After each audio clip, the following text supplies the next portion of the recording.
The Red Sox are now linked to Jurickson Profar, a right-handed designated hitter and outfielder who currently plays for the San Diego Padres, but is an unrestricted free agent at the end of this season. And now we're at the World Series. At the time this is being recorded, the Yankees and Dodgers are about to square off for Game 1 tonight. However, we're always going to be talking about the Red Sox here. So, welcome to Red Sox Digest. I'm Evan Sharrard. Please make sure that you subscribe so that you are up to date on all the latest Red Sox news, rumors, what have you. It's all right here. So, thank you for joining me today. Helps a lot. Now, what you came for, let's get right into the news, the topic of the day. The source is an article on Sports Illustrated here by Jackson Roberts, and he's quoting a fan-sided reporter, so we're going to get into that. But this is talking about bringing in an all-star from this year to stabilize the lineup. And so why don't we just get into that quote? And here it is. This quote is from Michael Brakebill from Fansided, and basically he's saying the Red Sox really should have Profar at the top of their list. And he's not going to be as expensive as some of these other guys. The Red Sox have a ton of needs to fill, and he should be that perfect balance of getting good offensive production from a right-handed bat who's shown that he can send some balls over the fences, and in this case, over a green monster in left. And he's shown just offensive prowess in general. He's gotten really hot this year. So I think it's kind of time to just sort of look at what we can see with his offensive abilities and what we're going to be looking at when it comes to this stuff. So this is his baseball reference page. Pull this up a little bit bigger so that you can see Jurickson Profar's stats. He's been playing for 11 years, and Profar is 31 right now, so he'll be going on 32 with us. And this was really his first year where he was fantastic. You can see, if you look down at 2019 and 2018 with Oakland and Texas respectively, he had two 20-plus home run seasons, which is good for the power numbers, but then he just kind of went through some injuries. The power dipped and just never showed up again. He was really below average to average off and on. You can look at those OPS pluses. 100 with that is average, and on-base percentage plus slugging is what OPS is.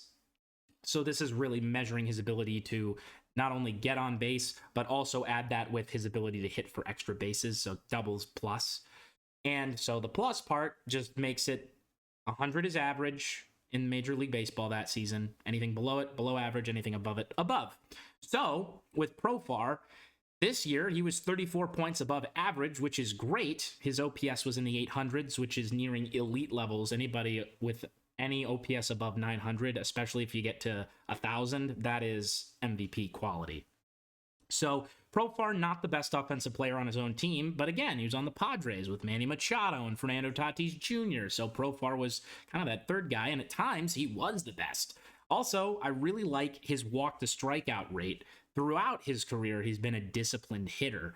The Red Sox could use that, and getting on base is huge, but the fact that he's a righty, I think, is immense, especially for the designated hitter position. If the Red Sox go and give him a 3-year contract or a 2-year contract, this is the kind of guy where you're starting to convince me, okay, I know we go for all these rentals right now with the way that the Red Sox have been managing their front office, but this guy's a little different. He's not just, oh, he's here just to play against lefties, and he's platoon, and he'll play good defense, but he'll be okay on offense, or maybe he'll hit 38 home runs, but he will not get on base and do nothing defensively. So that kind of thing is what we need to see here. Now, the other thing is the injury history. It's been up and down for him. 2023 was healthy majority of the year, but again, there are 162 games. You're not going to play every game, even if you are healthy, unless you are the guy on a team. And he hasn't really played. Like, there are a couple years here with some injuries. 2017. Also, you got to keep in mind that earlier in his career, like the 9 games, he was 19. He was a prospect. He wasn't going to be part of the big league club, especially when Texas was so good at that point in their time in history. But as time goes on, he became an everyday guy and then became a platoon guy because he just never really developed into what was expected of him. And then this past year, just the numbers were so much better. And one of the biggest things with Profar was the average came up, the reps came up, and the power came back. He'd always been pretty good with the doubles. As you can see, anything over 20 is nice. 30 is great. Got that once in his career, nearly hit 30 this year. Almost had 200 hits. He was 40 away from that.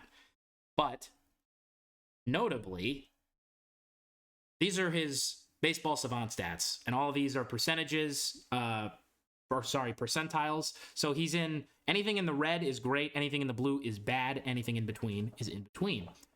So 90th percentile in 4+ categories. That's really good. He didn't chase, he didn't miss when he swung, didn't strike out, and he walked a lot. I love all 4 of those things. If you're not whiffing, and you're not chasing, and you're walking a lot, and you're not striking out, that's great news, because he's not taking strike 3 a bunch. The squared up is just below that great mark.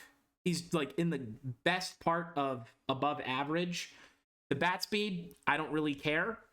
That's a number that usually will dictate how fast you're getting the bat around in the zone. But because he's hitting the ball so well, I can't complain about anything here. The bat speed's slow.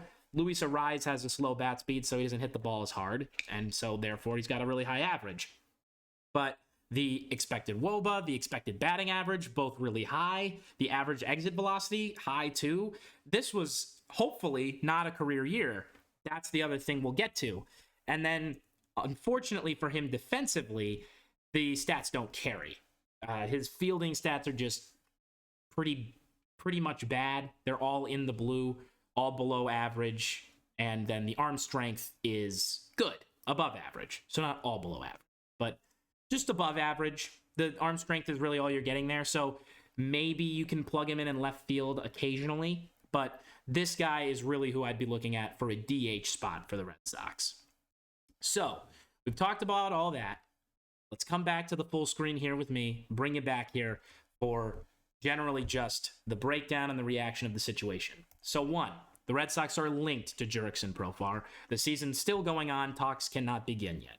2nd, this is the first guy that I've heard in any of these articles that we've seen recently where I'm sitting here and going, you know what, Jurickson Profar, I actually like the fit, and I like the idea of renting him up for a few years. Because 1, he's not in his mid-30s, so he should ideally have a few years left of peak physical condition without really having to work on his body. The next thing is that he did just have the best year of his career, and he's shown in the past that he can keep that power sustained for at least a full season. So I'm not worried about him being really good and then really bad. But is he going to be able to, has he become a new player? That's the biggest thing. Is he a new ball player than he was 3 years ago?